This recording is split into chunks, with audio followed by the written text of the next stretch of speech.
شروع اللہ کا نام لے کر جو بڑا مہربان نہایت رحم والا ہے۔ الف لام را، یہ کتاب روشن کی آیتیں ہیں۔ ہم نے اس قرآن کو عربی میں نازل کیا ہے تاکہ تم لوگ سمجھ سکو۔ اے پیغمبر، ہم اس قرآن کے ذریعے سے جو ہم نے تمہاری طرف بھیجا ہے تمہیں ایک نہایت اچھا قصہ سناتے ہیں، اور تم اس سے پہلے بے خبر تھے۔ جب یوسف نے اپنے والد سے کہا کہ ابا، میں نے خواب میں 11 ستاروں اور سورج اور چاند کو دیکھا ہے، دیکھتا کیا ہوں کہ وہ مجھے سجدہ کر رہے ہیں۔ انہوں نے کہا کہ بیٹا، اپنے خواب کا ذکر اپنے بھائیوں سے نہ کرنا، نہیں تو وہ تمہارے حق میں کوئی چال چلیں گے۔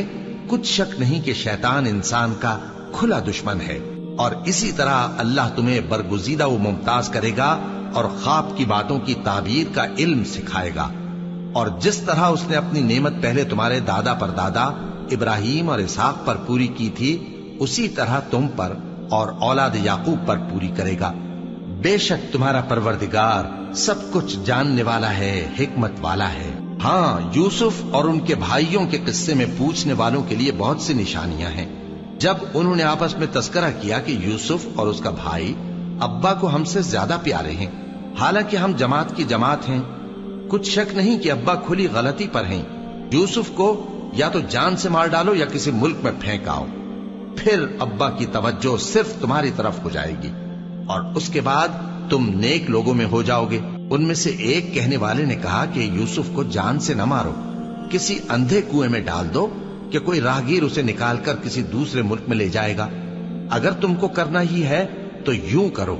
یہ مشورہ کر کے وہ اپنے والد سے کہنے لگے کہ ابا جان، کیا سبب ہے کہ آپ یوسف کے بارے میں ہمارا اعتبار نہیں کرتے؟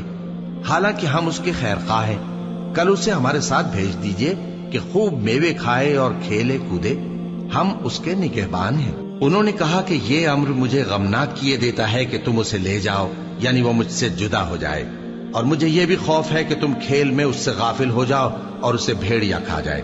وہ کہنے لگے کہ اگر ہماری موجودگی میں کہ ہم ایک طاقتور جماعت ہیں اسے بھیڑیا کھا گیا تو ہم بڑے نقصان میں پڑ گئے۔